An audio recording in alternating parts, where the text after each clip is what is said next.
Parliament के अंदर barrister Asaduddin Owaisi साहब को देखते देखते उनके बाजू बैठते बैठते इतना तो सीख लिया हूं कि 2 मिनट के अंदर कैसा T20 खेला जाता है करके। उसमें मुझे भी मालूम है आप सभी लोग बैरिस्टर असदुद्दीन अवैसी साहब को सुनना चाहते हैं। मुंब्रा की आवाम को एक बात कहने के लिए आया हूं, एक पुराना हिसाब चुकाना था। आप लोग समझ गए होंगे हम क्या कहना चाहते हैं, और वो हिसाब चुकाने की शुरुआत आज हम करने के लिए आए हैं। अल्हम्दुलिल्लाह, इम्तियाज जलील आपका भाई, आपका बेटा, ये औरंगाबाद का सांसद था और इंशाअल्लाह औरंगाबाद का ही सांसद रहने वाला है। बड़ा फड़फड़ा रहे हैं मेरे शहर का नाम बदलकर, बड़ा कूद रहे हैं, तीनों डांस कर रहे हैं। देवेंद्र बोलता मैंने करा, तो एकनाथ कहता नहीं मैंने करा, और जिसका नाम और निशान दोनों मिट गए वो बोल रहा मैंने करा। मैंने विरोध किया, मैंने कहा कि इम्तियाज जलील औरंगाबाद शहर के अंदर पैदा हुआ है और इंशाअल्लाह औरंगाबाद शहर के अंदर ही मरेगा इम्तियाज जलील। तुम्हारे पास ताकत है, तुम नाम बदल दो। तो आज महाराष्ट्र के अलग अलग इलाकों के अंदर मेरे पुतले जलाए जा रहे और नारे लगा रहे हैं, पुतला जलाकर, पोस्टर जलाकर, इम्तियाज जलील हाय हाय। मैं बोला प्रैक्टिस कर लो, 2024 आ रही, 24 के बाद करो प्रैक्टिस। 24 के बाद तुमको क्या बोलना है? हाय हाय। और हमको क्या बोलना है? Bye bye. ये समझ रहे हैं कि इख्तिदार के ऊपर आ गए हैं तो हम कुछ भी कर सकते हैं। सैफ पठान, शाह आलम साहब, बहुत कुछ बोलना है यहां पर, बहुत हिसाब किताब निकालना है। सैफ भाई, आपका जब फोन आता है मुझे तो फोन उठाने से पहले ही पता चल जाता है कि थाने की पुलिस ने एक और केस मेरे भाई पर रजिस्टर कर दिया है। एक बात सुन लीजिए, जिस पठान का नाम मैं ले रहा हूं, पठानों को रोकना बहुत आसान बात नहीं है। देखते देखते 1000 करोड़ रुपए निकाल लिया वो पठान ने, और तुम ये पठान को रुकाने की कोशिश कर रहे हो। बोले पठान देखना नहीं, किसी ने देखना नहीं करके देखते देखते उन्हें 1000 करोड़ रुपए कमा लिया। अब ये पठान के पीछे है। पठान, मजलिस पूरी ताकत के साथ तेरे साथ खड़ी हुई है, पूरी हिम्मत के साथ लड़ना। और ये नहीं समझना ये आजकल के आए हैं, सुना है बहुत पैसा खर्चा करता है, बहुत पैसा बांटता है और समझता है कि मैं सबको खरीद लूंगा। मुझे भी मालूम है कि तेरे पास पैसा बहुत है, तू खरीद सकता है, लेकिन तेरे पैसों के अंदर सिर्फ कुत्ते और बिल्ली खरीद सकता है, शेर के बच्चे। शेर के बच्चे बाजारों में बिकते नहीं है। तो एक बात अच्छी तरह से समझ लो, बहुत सारों का हिसाब चुकाना है। ये जलसा तो हम जितना वक्त हो सकते असद साहब को देंगे। मैं सैफ भाई से कहूंगा कि सैफ भाई बहुत जल्द एक और जलसा लगाइए, पूरा आगे का पीछे का, आगे का पीछे का जितना भी है सबका हिसाब चुकता किया जाएगा। और थाने की पुलिस, मुंब्रा की पुलिस से कहना चाहता हूं, अच्छा लड़का है, क्यों पड़े हैं आप इसके पीछे? आप साथ दीजिए, हम तो इतनी आपकी इज्जत करते हैं, हम आपका इतना साथ देते हैं। आप देखिए ये मजलिस का इतना बड़ा जलसा है, अगर पुलिस नहीं भी रही तो अल्हम्दुलिल्लाह हमारे जलसे कामयाब हो जाते हैं। और एक भी ऐसा शख्स यहां पर नहीं है कि जिसको पैसा देकर लाना पड़ता है। अगर इतनी मोहब्बत इनके लिए है तो आप लोग क्यों रुकावट बन रहे हैं? थोड़ा साथ दीजिए। और आपको मैं यकीन दिलाता हूं कि थाने की पुलिस नहीं, पूरी महाराष्ट्र की पुलिस की आवाज पार्लियामेंट के अंदर कोई नहीं उठाता है। या तो ये उठाते हैं या हम उठाते हैं, और आपके हक में भी हम उठाएंगे इंशाअल्लाह। बस मैं इतना ही कहना चाहूंगा कि दोबारा आपसे मुलाकात होगी। मैं मेरा वक्त भी बैरिस्टर असदुद्दीन अवैसी साहब को देना चाहता हूं। बहुत बहुत शुक्रिया। वाखिर दावाना।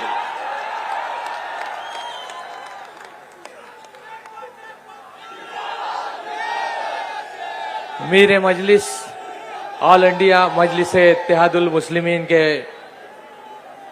एमपी और कौम की नुमाइंदगी करने वाली वो शख्सियत, मोहतरम शख्सियत आली जनाब असदुद्दीन अवैसी साहब, मैं इन अशार के साथ दावत देता हूं कि चांद का टुकड़ा ना सूरज का नुमाइंदा हूं, मैं के इस बात पे नाजा हूं ना शर्मिंदा हूं, और जिंदगी तू मुझे पहचान ना पाई लेकिन लोग कहते हैं कि मैं तेरा नुमाइंदा हूं। तालियों से इस्तकबाल।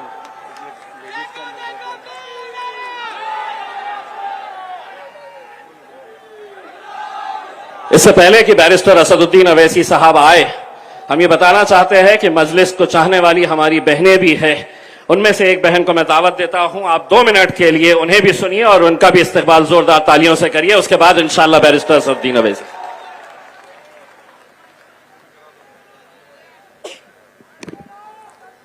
औज़ुबिल्लाहि मिनश शैतानिर रजीम, बिस्मिल्लाहिर रहमानिर रहीम। जनाब बैरिस्टर असदुद्दीन अवैसी साहब, स्टेज पे मौजूदा लोग, यहां मौजूद नौजवान बुजुर्ग, मेरी माँ और बहनों, अस्सलाम वालेकुम वरहमतुल्लाहि वबरकातुहू। ऑल इंडिया मजलिस इत्तेहादुल मुस्लिमीन की जानिब से पहली मर्तबा नेशनल कॉन्फ्रेंस रखा गया, क्योंकि मजलिस इत्तेहादुल मुस्लिमीन के इरादे पहले से ज्यादा मजबूत हो गए। अब हमें मजलिस का परचम हिंदुस्तान के कोने कोने में लहराना है और अपने जज्बे को ताजा करके बराबरी और हिस्सेदारी की लड़ाई को जारी रखना है। इल्जामात तो लगते रहते हैं, हार जीत भी लगी रहती है। बेशक हार जीत अल्लाह के हाथ में है, लेकिन हमारा काम है कि हम अपना काम जारी रखें और कोशिश करें। और अल्लाह भी उस कौम की मदद नहीं करता जो खुद ना चाहे अपने हालात बदलना। अगर हरकत करेंगे तो बरकत मिलेगी। और असदुद्दीन अवैसी साहब ने तो इस काम का आगाज कर दिया है, अब हमारा काम है कि हम उनका साथ दें। बेशक आने वाली कई नस्लें याद करेगी कि असदुद्दीन अवैसी साहब वो कायद थे जो हिंदुस्तान के बेजुबानों की जुबान थे और जिन्होंने कौम के नौजवानों को हक के लिए लड़ना सिखाया, जिन्होंने कौम के नौजवानों के अंदर एक जोश और जज्बा पैदा किया। आने वाली कई नस्लें याद रखेगी कि असदुद्दीन अवैसी साहब वो कायद थे जो जालिम हुक्मरानों के सामने बेबाकी से अपनी बात रखते थे, हर नाइंसाफी और जुल्म के खिलाफ आवाज उठाते थे, और वो कायद थे जिन्होंने हिंदुस्तान में बराबरी की लड़ाई का आगाज किया। मैं हिंदुस्तान के माइनॉरिटीज से कहना चाहती हूँ कि आप कभी आओ हैदराबाद और देखो हम कैसे वहां शान और फखर और इज्जत से जीते हैं। आप कभी अकबरुद्दीन साहब के हल्के में जाइए और देखिए कि वो आवाम की कैसी खिदमत करते हैं। उनके हल्के में 15,000 से ज्यादा बच्चे फ्री तालीम हासिल कर रहे हैं, और वो जब भी कोई मुश्किल आती है तो लाखों करोड़ों रुपए तकसीम करते हैं। और शायद ही हिंदुस्तान में ऐसा कोई एमएलए नहीं होगा जो अकबरुद्दीन अवैसी साहब के जैसा आवाम की खिदमत करता है और इतने ज्यादा पैसे तकसीम करते हैं। और आज असदुद्दीन अवैसी साहब की मेहनत की वजह से महाराष्ट्र में भी हमारे एमपी है जनाब इम्तियाज जलील साहब और एमएलए है, और यहाँ पे भी आवाम की खिदमत की जा रही है। हिंदुस्तान की तारीख में आज तक मुसलमानों के वोट का सिर्फ इस्तेमाल किया गया है, सिर्फ इस्तेमाल। और हिंदुस्तान के मुसलमान शान और फखर और इज्जत से सर उठाकर जब जिएंगे जब हम खुद लीडर बनेंगे। जुल्म का दौर अब ज्यादा नहीं चलने वाला, इन अंधेरों का जिगर चीर कर एक नूर आएगा। तू अगर फिरौन है तो मूसा भी जरूर आएगा। शुक्रिया, अस्सलाम वालेकुम।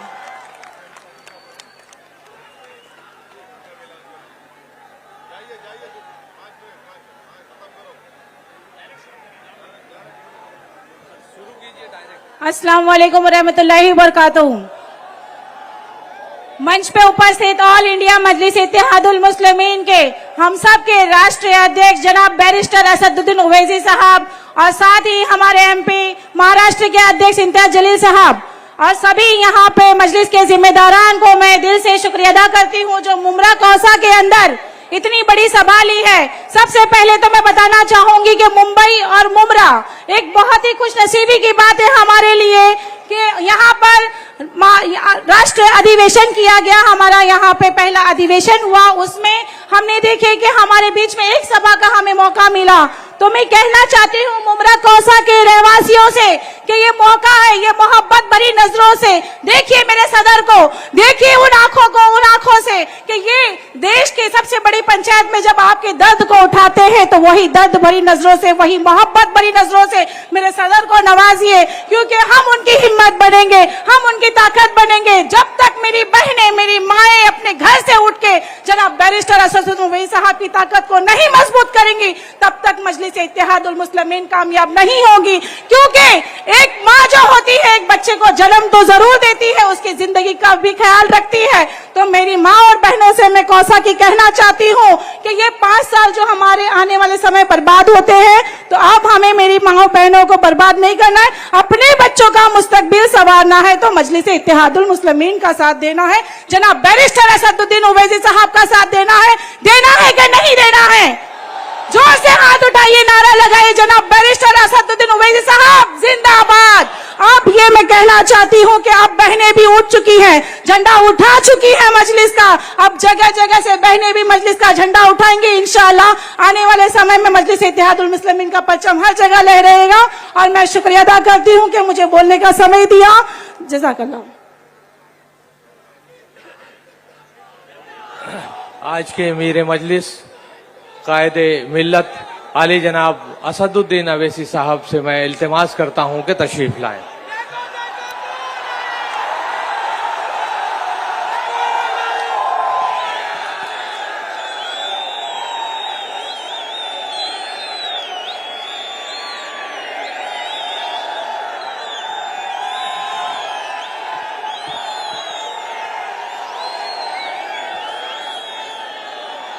औज़ुबिल्लाहि मिनश्शैतानिर्रजीम बिस्मिल्लाहिर्रहमानिर्रहीम अस्सलामु अलैकुम व रहमतुल्लाहि व बरकातुहू। मोअज़्ज़िज़ हाज़रीन इकराम, बुजुर्गान मिल्लत, मेरी इज़्ज़तदार माँ और बहनों, गयूर नौजवान साथियों, शह नशीन बतशरीफ़ फरमा तेलंगाना रियासत के मजलिस इत्तेहादुल मुस्लिमीन के अरकान असम्बली व अरकान क़ानून साज कौंसिल, बिहार प्रदेश के मजलिस इत्तेहादुल मुस्लिमीन के सदर व रुकन असम्बली और बिहार प्रदेश के तमाम मजलिस के जिम्मेदारान, तमिलनाडु से, कर्नाटका से आए हुए मजलिस इत्तेहादुल मुस्लिमीन के सदर मोतमदीन, पांडिचेरी से, झारखंड से, वेस्ट बंगाल से, उत्तर प्रदेश से मजलिस इत्तेहादुल मुस्लिमीन के सदर मोतमदीन और दीगर रियासतों से मजलिस इत्तेहादुल मुस्लिमीन के इस कौमी कन्वेंशन में शिरकत करने जो जिम्मेदारान आए हैं, मेरे अजीज दोस्तों और बुजुर्गों, ये मेरे लिए एक बड़ी खुशी की बात है कि मजलिस इत्तेहादुल मुस्लिमीन के अहिया के 65 साल मुकम्मल होने जा रहे हैं। 2 मार्च 1957 में मजलिस इत्तेहादुल मुस्लिमीन को अब्दुल वाहिद ओवैसी ने भारत के संविधान के तहत एक सियासी जमात के तौर पर उसका आगाज किया और आज अल्हम्दुलिल्लाह मजलिस 2 मार्च 2023 को अपने सियासी सफर के 65 साल इंशाअल्लाह मुकम्मल करने जा रही है। 65 साल पहले मजलिस इत्तेहादुल मुस्लिमीन के पास कुछ भी नहीं था। मजलिस इत्तेहादुल मुस्लिमीन के पास ना कोई रुकन असम्बली था, ना कोई रुकन बल्दिया था, मजलिस के पास उसका दफ्तर भी नहीं था, मगर अब्दुल वाहिद ओवैसी ने मजलिस इत्तेहादुल मुस्लिमीन की बुनियाद डाली और आजाद हिंदुस्तान में अवाम के दरमियान में जाकर ये कहा कि अगर हम भारत के आईन और संविधान के तहत अपने हुकूक को हासिल करना चाहते हैं तो हमको और आपको एक सियासी ताकत बनना पड़ेगा। मुल्क को आजादी मिली अंग्रेजों के 200 साल के गुलामी के बाद, मगर अगर कोई मौरिख तारीख लिखेगा तो कहेगा कि आजादी के बाद अगर किसी दो कायदीन में दूरअंदेशी थी, जिनकी निगाहों ने यह देख लिया था कि मुल्क तो आजाद हो गया, मगर मुस्तकबिल में आने वाली नस्लों को उनका जायज मुकाम अगर दिलाना है भारत के आईन और संविधान के तहत जिसको बाबा साहेब अम्बेडकर ने बनाया, तो उन दो शख्सियतों ने इस बात को बहुत पहले ही महसूस कर लिया था कि भारत में मुसलमानों को, दलितों को अगर अपनी सियासी ताकत जब तक वो मजबूत नहीं बनाएंगे, उस वक्त तक उनके मसाइल और उनकी तकालीफ और उनकी नाइंसाफियों का खात्मा नहीं हो सकता। मैं आज मुमरा की सरजमीन में खड़े होकर न सिर्फ अब्दुल वाहिद ओवैसी को बल्कि हजरत इस्माइल को भी सलाम पेश करता हूं कि जिन्होंने भारत की आजादी के बाद मुस्लिम लीग को बनाया और सरजमीन दखन पर अब्दुल वाहिद ओवैसी ने मजलिस इत्तेहादुल मुस्लिमीन की शमा को रोशन किया। मेरे अजीज दोस्तों और बुजुर्गों, जो हमारे बुजुर्गों ने 65 साल पहले जिस जिद्दोजहद का आगाज किया, मसाइब और मुश्किलात का सामना करना पड़ा। अब्दुल वाहिद ओवैसी को 11 महीने जेल की सोबतें बर्दाश्त करनी पड़ी, तकालीफ और हुकूमत के जुल्म का सामना करना पड़ा। बल्कि एक ऐसा वक्त अब्दुल वाहिद ओवैसी के घर पर भी आया कि पीने का पानी बंद कर दिया गया था, बैंक के अकाउंट्स फ्रीज कर दिए गए थे और लोग अब्दुल वाहिद ओवैसी के घर को जाने के लिए डरते थे। 65 साल पहले जब अब्दुल वाहिद ओवैसी ने मजलिस इत्तेहादुल मुस्लिमीन के जलसों का आगाज किया, तो मजलिस इत्तेहादुल मुस्लिमीन के जलसों में आज जो हजारों की तादाद में आप लोग मौजूद हैं, उन जलसों में सिर्फ 2 या 4 लोग आते थे। जिस तरह आज इतना बड़ा मंच बनाया गया है, 65 साल पहले मजलिस का मंच नहीं बनता था। एक दीवाना अब्दुल वाहिद ओवैसी 5 लोगों को खड़ा करके 1-1 घंटा चल चल कर तकरीर करता था और लोगों को बताता था कि याद रखो, अपनी दीन की तारीख को मत भूलो, सीरतुन नबी का मुताला करो और भारत के संविधान के तहत अगर तुम अपने हुकूक को हासिल करना चाहते हो तो एक सियासी ताकत बनो। ऐसे मजलिस इत्तेहादुल मुस्लिमीन ने अपने सियासी सफर का आगाज किया। अब्दुल वाहिद ओवैसी ने और उस जमाने के उनके तमाम साथियों ने अपनी जिंदगी को कुर्बान कर दिया और अपने चैन और सुकून को मिटा दिया। जालिम हुकूमत से पंजा आजमाई की, हुकूमत ने उनको दबाने की कोशिश की, मगर हमारे बुजुर्गों ने हुकूमत की ताकत और उनके जुल्म के सामने अपने सरों को नहीं झुकाया, बल्कि अपने सीनों को तान कर कहा कि हम ये जो लड़ाई लड़ रहे हैं इसलिए लड़ रहे हैं कि हम जानते हैं कि मुल्क को आजादी जरूर मिल गई, ये मुल्क यकीनन तरक्की के रास्ते पर गामजन होगा, मगर जो सबसे कमजोर आज है वो मुसलमान और दलित है। अगर उसको ताकत मिलना है तो उसको एक अपनी सियासी क़ियादत बनाना पड़ेगा।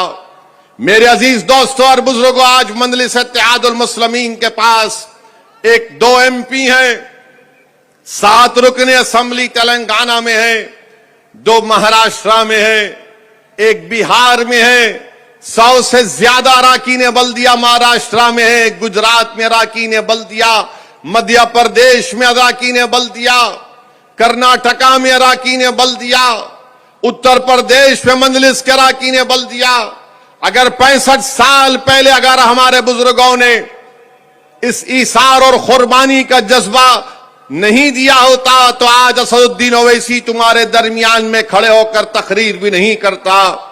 अगर हमारे बुजुर्गों ने मेहनत की, कुर्बानी की, तो आज असदुद्दीन ओवैसी तुम्हारे दरमियान में खड़ा होकर तुम्हारे दिलों में छुपे हुई तकलीफ को बेखौफ होकर बयान करता है।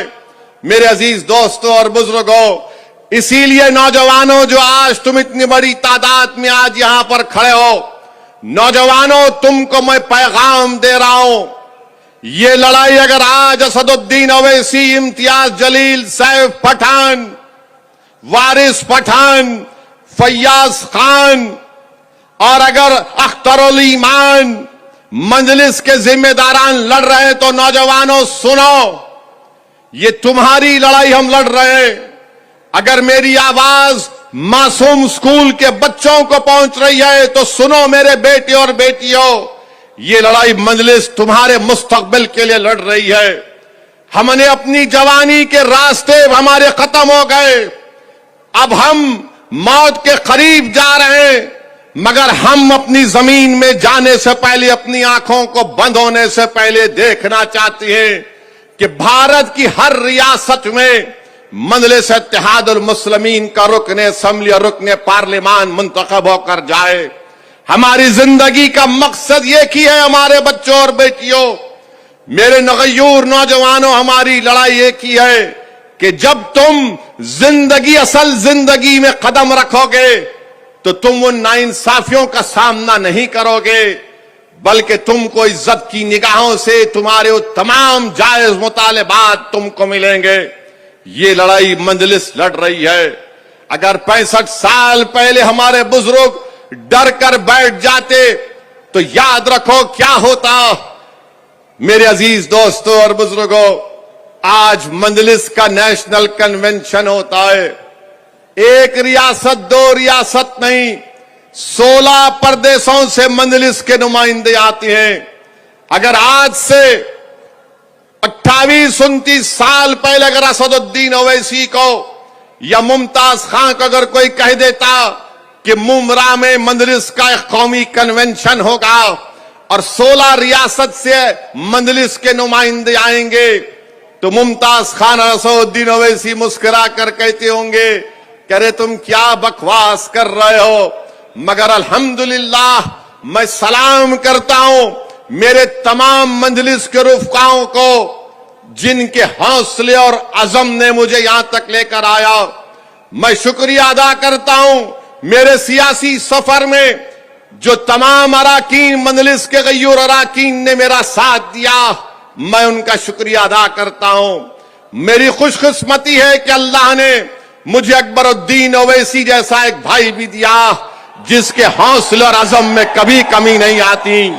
मैं शुक्रिया अदा करता हूं अकबर की दीवानगी का, उसकी जिद का कि अकबरुद्दीन ओवैसी, आज अकबरुद्दीन ओवैसी का साथ है, अहमद बलाला है, अहमद पाशा खादरी जो सालारे मिल्लत के साथी हैं। मैं शुक्रिया अदा करता हूं मेरे भाई अख्तरुल ईमान का कि 2015 में हमारी पहली मुलाकात हुई थी और आज अख्तरुल ईमान ने बिहार के कोने कोने में मजलिस इत्तेहादुल मुस्लिमीन को मजबूत कर दिया। मैं शुक्रिया अदा करता हूं अख्तरुल ईमान का कि उन्होंने 5 MLA कामयाब करवाए।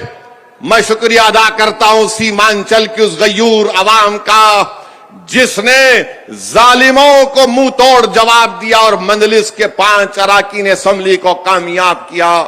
मैं शुक्रिया अदा करता हूं उत्तर प्रदेश की अवाम का जो शौकत की क़ियादत में काम किया जा रहा है। हमको कामयाबी नहीं मिली असेंबली इंतखाबात में, मगर मुझसे ज्यादा उनके हौसले बुलंद हैं। मैं सलाम करता हूं महाराष्ट्र की सरजमीन पर बसने वाले आप गयूर अवाम का, जिन्होंने औरंगाबाद में 21 साल के शिवसेना के MP को हराकर इम्तियाज जलील को अपना MP बनाया। मैं सलाम करता हूं महाराष्ट्र की सरजमीन पर बसने वाले गयूर अवाम को, जिन्होंने मालेगांव और धूलिया से मजलिस के रुकने असेंबली को कामयाब किया। मैं अल्लाह का शुक्र अदा करता हूं कि अल्लाह ने इम्तियाज जलील जैसे मुझे एक साथी को अता किया। मैं अल्लाह का शुक्रिया अदा करता हूं कि अल्लाह ने मुझे डॉक्टर गफ्फार कादरी जैसे एक शख्स का साथ मुझे नसीब हुआ। मैं अल्लाह का शुक्र अदा करता हूं कि अल्लाह ने मुझे ऐसे साथियां दिए कि तमिलनाडु से वकील है, कर्नाटका से पठान है, उस्मान गनी है, रहीम मिर्ची है। ऐसे तमाम लोगों ने मिलकर मजलिस इत्तेहादुल मुस्लिमीन को इस मुकाम पर पहुंचाया। मैं अल्लाह से दुआ करता हूं कि अल्लाह सुब्हानहू व तआला मजलिस के मरहूम सुदुर मुतमदीन को, कायदीन को अल्लाह उनकी मग़फ़िरत फरमाए। मेरे अजीज दोस्तों और बुजुर्गों, अगर आज मैं तुम्हारे दरमियान में खड़ा हूं तो इसमें मेरा कोई रोल नहीं है। मैं अल्लाह की कसम खाकर कह रहा हूं कि मेरा इसमें कोई रोल नहीं है। अगर मैं यहां खड़ा हूं तो सिर्फ और सिर्फ अल्लाह का करम मुझ पर है। मैं अगर खड़ा हूं तो नबी करीम सल्लल्लाहु अलैहि वसल्लम का सदका है। अगर मैं तुम्हारे दरमियान में खड़े होकर या तुम्हारे दरमियान में खड़े होकर या ऐवान पार्लियामेंट में खड़े होकर बातिल ताकतों की आंख में आंख डालकर मजलूम अवाम के इंसाफ का मुतालबा अगर करता हूं, भारत की पार्लियामेंट में अगर मैं वक्त के फिरौन और नमरूद और यजीदों के सामने खड़े होकर इंसाफ और हक की बात करता हूं तो सदका है अहले बैत का कि उन्होंने मुझे इस मुकाम को अता किया। मेरे अजीज दोस्तों और बुजुर्गों, यही चीज है, इन साथियों की मेहनत और कुर्बानी थी कि आज असदुद्दीन ओवैसी यहां तक खड़ा है। आइए मैं आपको एक अपील करता हूं कि इस सियासी सफर को और आगे लेकर जाना है हमको, ताकि ये जो नौजवान बच्चे हैं जो 21-22 साल 25 साल के हैं, ये जो मासूम बच्चे आज 14-15 साल की उम्र में ये बैठे हुए हैं, उनके मुस्तकबिल को अच्छा करना है तो मजलिस को मजबूत करो। तुम असदुद्दीन ओवैसी को, इम्तियाज जलील को, अख्तरुल ईमान को मजबूत मत करो, तुम मजलिस को मजबूत करो। अरे हम मिट जाएंगे, इस जमीन की ग़िज़ा बन जाएंगे, मगर मुस्तकबिल तुम्हारा है। मैं अगर तुम्हारे सामने खड़ा हूं, मेरी ऐनी ख्वाहिश यह है कि अल्लाह मुझसे बेहतर लीडर पैदा कर दे। मेरी ख्वाहिश यह है कि तुम नेता बनो, तुम लीडर बनो, तुम कौम के सदर बनो, ताकि तुम क़यादत करो। ये मेरे जिंदगी का मकसद है। कब तक तुम इन लोगों के पीछे गुलामी करोगे? अरे जब राष्ट्रीय कांग्रेस वाले अजीत पवार नेता बन सकता है, सुप्रिया सूले नेता बन सकती है, उद्धव ठाकरे अपने बाप का बेटा होने की बिना पर नेता बन सकता है, जब एकनाथ शिंदे नेता बन सकता है, जब फडणवीस नेता बन सकता है, तो क्या महाराष्ट्र का मुसलमान शरद पवार की तरह, उद्धव ठाकरे की तरह, शिंदे की तरह नेता नहीं बन सकते? क्या तुम नेता नहीं बन सकते?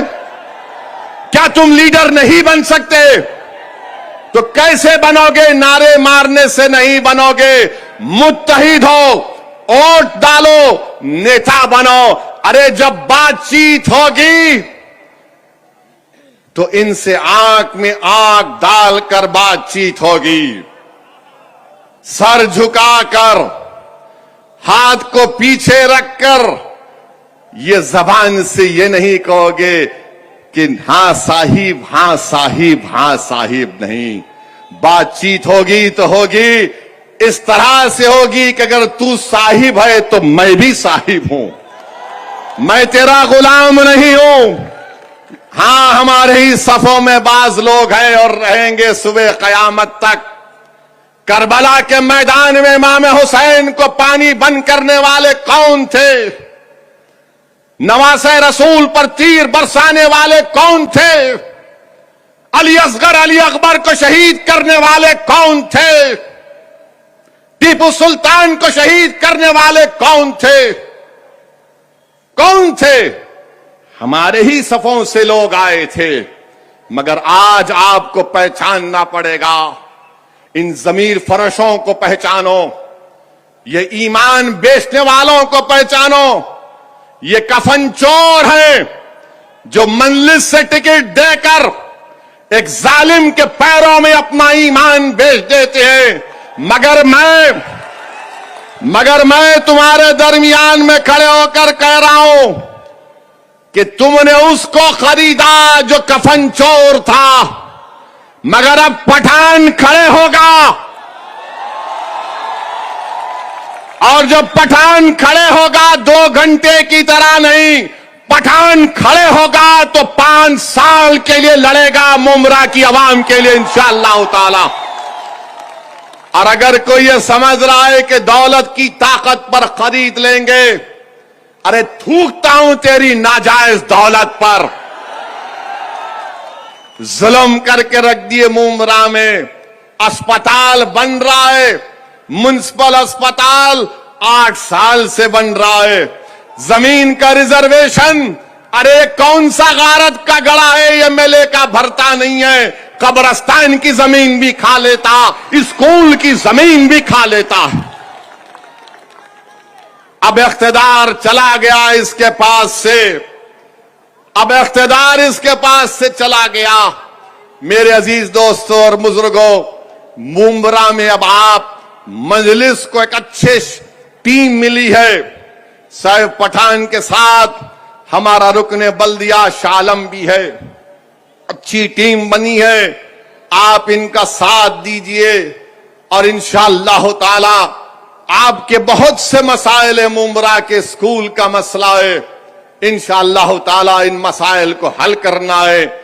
मगर जो लोग ये समझते हैं कि मैं दौलत के बिना पर सबको खरीद लूंगा, अरे जो बिकता है बिक जाएगा, मगर मैं बिक चुका हूं। लोग कहते हैं ओवैसी तुम इनके लिए काम करते हो, तुम फुला की टीम हो। अरे जालिमो, तुमको नहीं मालूम, असदुद्दीन ओवैसी अपने आप को बेच चुका है। असदुद्दीन ओवैसी अपने आप को बेच चुका है। मैं बिक चुका हूं नबी करीम सल्लल्लाहु अलैहि वसल्लम के गुलामों की गुलामी में। मैं बिक चुका हूं इमाम हुसैन और अहले बैत की मोहब्बत में। अरे तुम क्या खरीदोगे? तुम कौन सी बात करते हो? अरे जब तुम हार जाते हो तो हम पर इल्जाम लगाते हो कि फुला टीम, ये मीडिया वाले हमसे पूछ रहे थे कि शिवसेना के 2 टुकड़े हो गए। शिवसेना के 2 टुकड़े हो गए। एक मीडिया वाले पूछे आपको उद्धव ठाकरे से सिंपैथी नहीं होती? मैं उनसे पूछना चाहता हूं, मैं जवाब नहीं दिया मीडिया के हमारे दोस्त को, मैं रुक गया क्योंकि शाम में जलसे में जवाब देने में जो मजा आता है ना, उसका मजा कुछ और होता है। हम उन मीडिया के दोस्त से पूछना चाहते हैं, जब मुंबई की सड़कों पर कत्ले आम हो रहा था तो आपको सिंपैथी नहीं आई? जब टाडा के कानून में लोगों को जेल में डाला जा रहा था, जब आपको सिंपैथी नहीं आई? जब भूल गए क्या? मैं नहीं भूला, मैं कभी नहीं भूलूंगा। अगर मुमरा बसा तो क्यों बसा? मुमरा अगर बसा, जो 60-65 साल के लोग आज यहां पर बैठे, पूछो उनको किसने भगाया था उनको?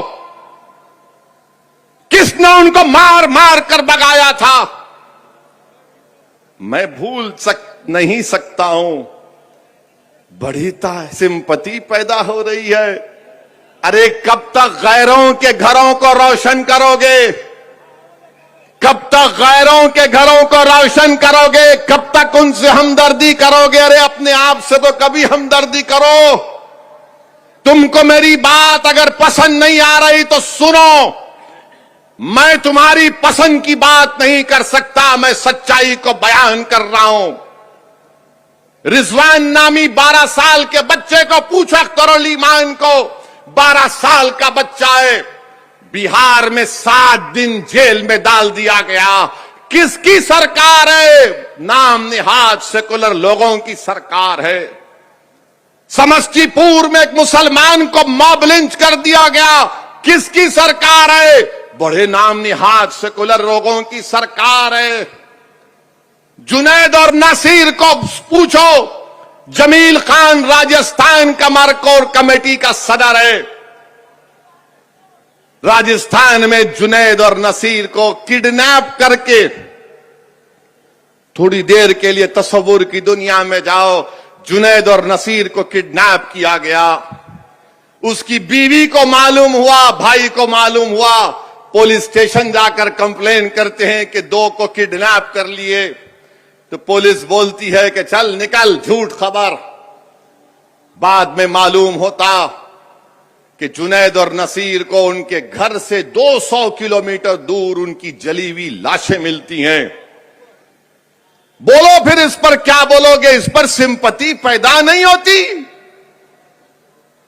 उद्धव ठाकरे पर सिंपैथी पैदा होती है क्योंकि शिवसेना के 2 टुकड़े हो गए। तुमने क्या जुनैद की जली हुई लाश को देखा? तुमने क्या नसीर की जली हुई लाश को देखा? तुमने क्या जुनैद के यतीम 6 बच्चों को देखा? क्या तुमको मालूम कि जुनैद का एक बड़ा भाई नीम पागल है, उसकी 7 औलाद है, उसकी जिम्मेदारी जुनैद पर थी।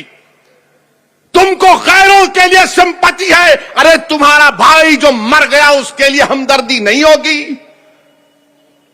तुम उनके घर को बचाओगे, अपने घर को बर्बाद करोगे क्या? यही फर्क है। असदुद्दीन ओवैसी कहता है कि अगर उद्धव ठाकरे का घर आबाद रहेगा तो जुनैद का घर भी आबाद रहना चाहिए। अगर शरद पवार के घर में लाइट होगी तो नसीर के घर में भी चमक होनी चाहिए। अगर फडणवीस और मोदी कहते हैं सबका साथ, सबका विकास, सबका विश्वास, जो झूठ है, तो फिर हम क्यों मर रहे हैं? मेरे अजीज दोस्तों और बुजुर्गों, यही चीज इनको तकलीफ पहुंचाती है कि कौन है ये जो यहां पर आकर नाम लेकर बोलता है, अरे तुमको गुलामों और चमचों और कफन चोर की खव्वाली सुनने की आदत पड़ गई।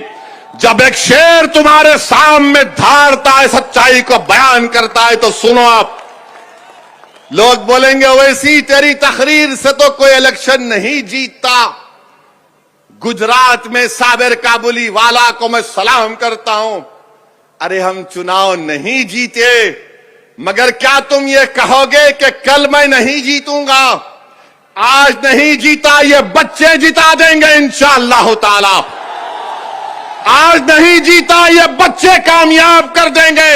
अरे मैं खबर में चला जाऊंगा तो यही बच्चे आकर मेरी खबर पर ठहर कर पुकार कर कहेंगे, ओवैसी तू दीवानों की तरह पुकारता था, हमने उस बात को समझा। देख आज हम कामयाब होकर तेरी खबर पर आए हैं। मैं वो काम कर रहा हूं, इम्तियाज वो काम कर रहा है, अख्तर अली मान वो काम कर रहा है, शौकत वो काम कर रहा है, जमील खान वो काम कर रहा है, हमारा वकील तमिलनाडु का वो काम कर रहा है, उस्मान गनी वो काम कर रहा है। मगर ये लोग क्या कहते हैं? ये लोग क्या कहते हैं? सेकुलरिज्म को बचाओ। अबे कौन सा सेकुलरिज्म है बताओ मेरे को? कौन सा सेकुलरिज्म है? क्या शिवसेना सेकुलर है? शिवसेना कब से सेकुलर हो गई मुझे बताओ? क्या राहुल गांधी पुकार कर कहेंगे कि शिवसेना सेकुलर हो गई? दोनों शिंदे एंड उद्धव, ये राम और श्याम की जोड़ी है, कभी भी मिल ले सकते। मगर आप सिंपैथी नहीं है। जिनकी जिंदगियां बर्बाद हो गई, कभी श्री कृष्णा रिपोर्ट तो पढ़ो। जुनैद और नसीर के घर पर कांग्रेस का चीफ मिनिस्टर गहलोत नहीं गया। 2 दिन पहले एक शादी में गए, वहां से आधे घंटे के रास्ते पर जुनैद का गांव था, घाटनी का, नहीं गए। ये कांग्रेस के नेता पूरा भारत फिरे, पैदल पैदल पैदल पैदल पैदल, मगर वहां नहीं गए। मेरे अजीज दोस्तों, यह कौन सा सेकुलरिज्म है कि आज पूना में इलेक्शन हो रहा है, कस्बा में मैं शरद पवार साहिब से पूछना चाह रहा हूं कि विशालगढ़ में महाशिवरात्रि के दिन हजरत पीर मालिक रहमतुल्लाह अलैह की दरगाह पर शरपसंदों ने पटाखा, एक छोटा तोप दरगाह की तरफ लगाकर मारा। बोलो ना शरद पवार, बोलो ना कि यह किया गया काम गलत था। नहीं बोलेंगे, बोलेंगे तो इसलिए नहीं बोलते, नहीं हिंदू भाइयों का वोट नहीं मिलेगा। मेरे अल्लाह के वली के आस्थाने पर 500 साल पुरानी दरगाह पर आप वहां पर पटाखे फोड़ते हैं, जुल्म करते हैं, कोई नहीं बोलता। पूछो एडिशनल एसपी विशालगढ़ से कि किसने फोन करके उनसे कहा कि इन लोगों को रोको, गिरफ्तार करो। मैंने बात की थी। मगर शरद पवार नहीं बोलेंगे। पूना में बोलेंगे मुसलमानों वोट दो, वोट दो, वोट दो। क्यों वोट दो तुमको? तो बोलेंगे मोदी को रोकना है, मोदी जालिम है। अच्छा, मोदी अगर जालिम जुल्म है, मैं मानता हूं। फर्क क्या है बताता हूं मैं आपको। नवाब मलिक को जानते हैं ना? जानते नवाब मलिक को? नवाब मलिक को बेल हुई? किसको बेल हुई? किसको बेल हुई? कैसा हुई? बीटी में क्या हूं? नवाब भाई को जेल, ये बाहर। और फिर बोलेंगे ओवैसी भड़काऊ भाषण देता है। अरे ये कौन सा तुम्हारा सेकुलरिज्म है? मेरे को बताओ कि तुम मोदी के हराने के नाम पर वोट लोग देने तैयार है, हराएंगे, मगर जब तुम जुल्म की बात करोगे तो क्या तुम भी जुल्म नहीं किए? अच्छा, मोदी के राज में जुनैद और नसीर की मौत होती है और इनको मोदी क्या करते? ईडी सीबीआई दिखाते, इनको डराते और हमको मौत मिल रही है। और जब हमारी लाशें आती हैं तो लोग कभी घर को भी नहीं जाते, ना पूछते हैं कि क्यों, क्या वजह है, उन यतीमों के सर पर हाथ नहीं रखते। मेरे अजीज दोस्तों और बुजुर्गों, ये सेकुलरिज्म है जिसके खिलाफ मजलिस थी और है और रहेगी। औरंगाबाद का नाम बदल दिया गया तो क्या शरद पवार ने तायीद नहीं की? औरंगाबाद का नाम बदल दिया गया, कांग्रेस ने तायीद की। किसने बोला औरंगाबाद के नाम के खिलाफ? मजलिस ने बोला। आप बताइए, शरद पवार कुछ नहीं बोलेंगे? क्या आपको मालूम यूनिफॉर्म सिविल कोड के नाम पर मोदी और आरएसएस हमको, हमारी शरीयत हमसे छीनना चाहती है? इस पर बोलो, कोई नहीं बोलते। एक ही बात बोलेंगे, पहले हराओ मोदी को। अरे तुम बोलो तो सही, मेरे वजूद का इकरार तो करो। मुस्लिम रिजर्वेशन के बारे में बात करो, नहीं बात करेंगे। क्या यह बात सच नहीं है कि महाराष्ट्र में मुसलमानों को रिजर्वेशन मिलना चाहिए? उन 100 बिरादरों को आज महाराष्ट्र में सबसे कम ग्रेजुएट अगर किसी के हैं तो मुसलमान हैं। आप मुमरा में रहते हैं, आपको मालूम कि कितने मुसलमानों के पास जमीन है, कितने मुसलमानों के पास जमीन नहीं है, कितने, सबसे कम मुसलमानों के पास जमीन है, सबसे ज्यादा लैंडलेस मुसलमान है, सबसे ज्यादा ड्रॉप आउट मुसलमानों का है। रिजर्वेशन नहीं मिलता। अरे उद्धव ठाकरे की चमचागिरी करने वालों, कांग्रेसी और राष्ट्रवादी वालों, क्या तुमने मुसलमानों का रिजर्वेशन क्यों नहीं दिलाया? नहीं दिलाया क्योंकि आप ताकतवर हो जाएंगे। मेरे अजीज, अरे भाई रुक जाओ, अभी 10 बजने 5 मिनट है। ये दूल्हे की बारात कैसा भी जाती, फिक्र मत करो आप। जब से, एक मिनट सुनिए, जब से ये सिक्योरिटी मेरे को दिए, दम हो गया। दम हो चुका है।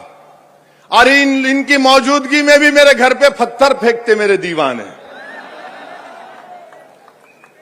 मोदी जी, जरा अपने चमचों को बोलिए कि जब 5वीं मर्तबा घर पे हमला करेंगे तो मेरे को एक फोन कर दो, मैं रहता हूं। जब पत्थर फेंको, अरे हमारी मौजूदगी में फेंको ना।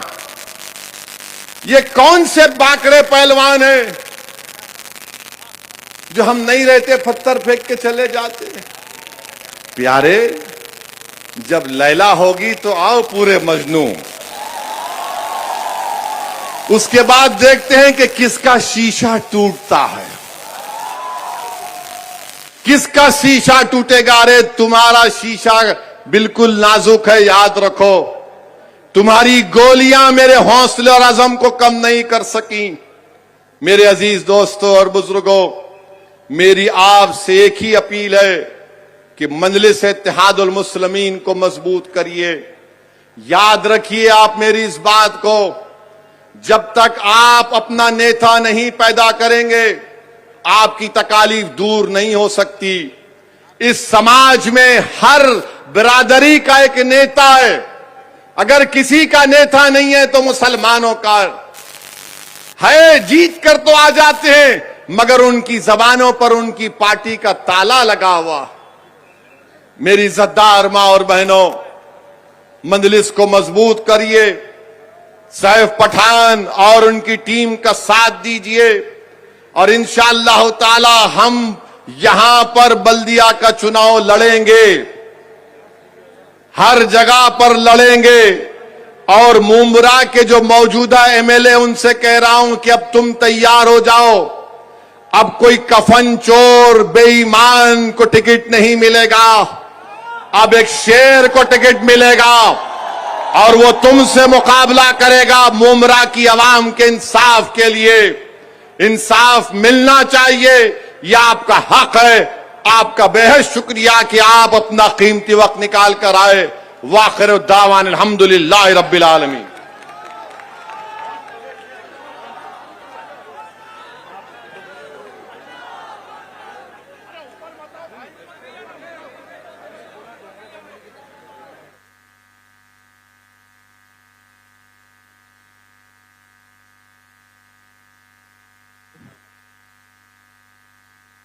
हेलो जनाब, बैरिस्टर असदुद्दीन ओवैसी साहब का डोंगरे परिवार की ओर से, डोंगरे फैमिली की ओर से सत्कार किया जाए।